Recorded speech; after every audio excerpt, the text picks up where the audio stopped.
옛날 한국의 한 조용한 마을에는 밤이면 산속에서 신비로운 불빛이 나타나는 전설이 전해져 내려왔습니다. 사람들은 그것을 귀신불이라 부르며 누군가의 영혼이 세상을 떠돌며 나타난다고 믿었습니다. 마을에는 이 이야기를 직접 경험한 노인이 한 명 살고 있었습니다. 노인은 어린이들에게 자신의 경험을 이야기해주곤 했습니다. 어느 늦은 밤 나는 산에서 길을 잃었네. 어둠이 내려앉고 차가운 바람이 불기 시작했지. 그때였어. 멀리서 푸르스름한 불빛이 나타났네. 처음에는 그 불빛이 나를 집으로 인도해 줄 거라 생각했지. 하지만 그 불빛을 따라갈수록 더 깊은 산속으로 들어가게 되었어. 그때 나는 깨달았네. 그것이 바로 사람들이 말하는 귀신불이라는 걸. 노인은 계속해서 이야기했습니다. 나는 두려움을 느꼈지만 동시에 그 불빛이 왜 나타났는지, 무엇을 전하고 싶어 하는지 알고 싶었어. 내가 그 불빛에게 말을 걸었을 때 불빛은 잠시 멈추더니 사라졌네. 그리고 나는 어떻게 해서인지 집으로 돌아갈 수 있는 길을 찾았어. 그 불빛이 나타난 이유는 산속에서 길을 잃은 사람들에게 경고하려는 것이었어. 또한 그것은 우리에게 욕심과 호기심이 우리를 어둠 속으로 더 깊이 이끌 수 있다는 것을 상기시켜 주었지. 그래서 우리는 항상 조심하고 우리의 길을 잃지 않도록 해야 해. 노인의 이야기는 마을 사람들에게 전해졌고 귀신불에 대한 두려움과 동시에 존중의 마음을 갖게 했습니다. 사람들은 귀신불이 나타날 때마다 조심하며 그것이 전하는 메시지를 되새기게 되었습니다.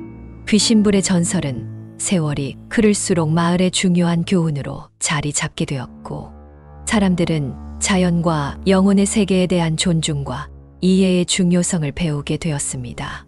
노인의 이야기가 마을에 퍼지면서 밤이 깊어갈 때마다 사람들은 조심스레 자신의 집 안락함 속에 머물렀습니다. 귀신불에 대한 이야기는 마을 사람들 사이에서 불안과 호기심을 자극했고, 어두운 밤이면 누군가의 영혼이 불빛과 함께 떠돈다는 생각에 가슴이 철렁했습니다.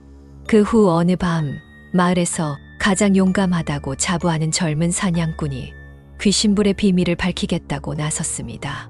사냥꾼은 검은 망토를 두르고 손에는 빛나는 등불을 들고 산속으로 들어갔습니다. 그는 마을 사람들에게 귀신불이 단지 두려움의 대상이 아니라는 것을 보여주고 싶었습니다. 밤은 깊어가고 산속의 어둠은 더욱 짙어졌습니다. 사냥꾼은 산길을 따라가며 불빛을 찾았지만 오랜 시간이 지나도 귀신불의 흔적은 보이지 않았습니다. 그때 갑자기 뒤에서 사냥꾼의 이름을 부르는 소리가 들렸습니다. 소리는 익숙하면서도 먼 곳에서 들려오는 것처럼 메아리쳤습니다. 사냥꾼은 뒤를 돌아보았지만 아무도 보이지 않았습니다.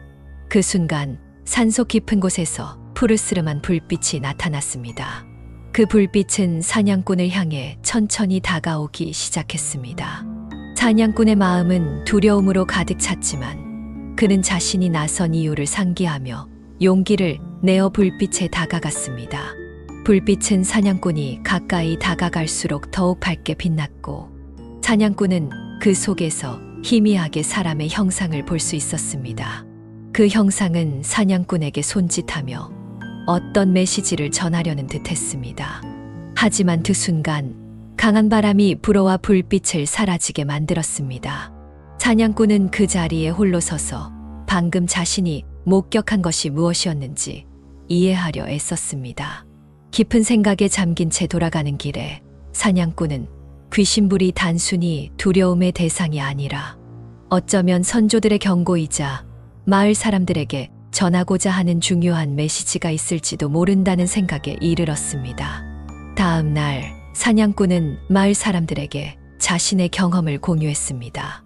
그의 이야기를 들은 사람들은 귀신불에 대한 두려움이 조금은 가시고 대신 깊은 호기심과 경외감으로 바뀌었습니다. 사냥꾼이 전한 이야기는 귀신불이 단지 공포의 대상이 아니라 마을과 그 주민들에게 중요한 의미를 전달하고자 하는 선조들의 의지일 수 있음을 시사했습니다. 마을 사람들은 그날 이후 귀신불을 보는 방식이 달라졌습니다. 그것은 이제 그들에게 경고와 지혜, 그리고 과거와의 연결고리를 상징하는 것이 되었습니다.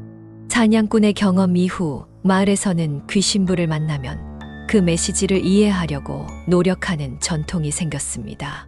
사람들은 더 이상 귀신부를 무조건적으로 두려워하지 않게 되었고, 대신 그것이 나타날 때마다 조상들이 자신들에게 무엇인가를 말하려고 한다고 믿게 되었습니다. 이러한 변화는 마을 사람들이 자연과 조상에 대한 존중을 더 깊이 이해하고 그들의 지혜를 생활 속에서 적용하려는 노력으로 이어졌습니다. 귀신불에 관한 이야기는 마을을 넘어 주변 지역으로 퍼져나갔고, 각지에서 사람들은 자신들만의 방식으로 이 전설을 받아들였습니다. 일부는 귀신불을 마을의 수호신으로 여기며 그것이 나타나는 날에는 작은 제사를 지내기도 했습니다. 다른 이들은 귀신불을 자연과 인간 사이의 소통 창구로 생각하며 그 메시지를 통해 삶의 지혜를 배우려 노력했습니다. 그리하여 귀신불은 더 이상 단순한 민속 괴담이 아니라 한국의 여러 지역에서 사랑과 존중을 받는 문화적 유산으로 자리 잡게 되었습니다. 사람들은 귀신불을 통해 과거와 현재, 그리고 미래 세대를 잇는 중요한 교훈을 배우게 되었으며, 이러한 이야기는 오랜 시간 동안 전해져 내려오게 됩니다.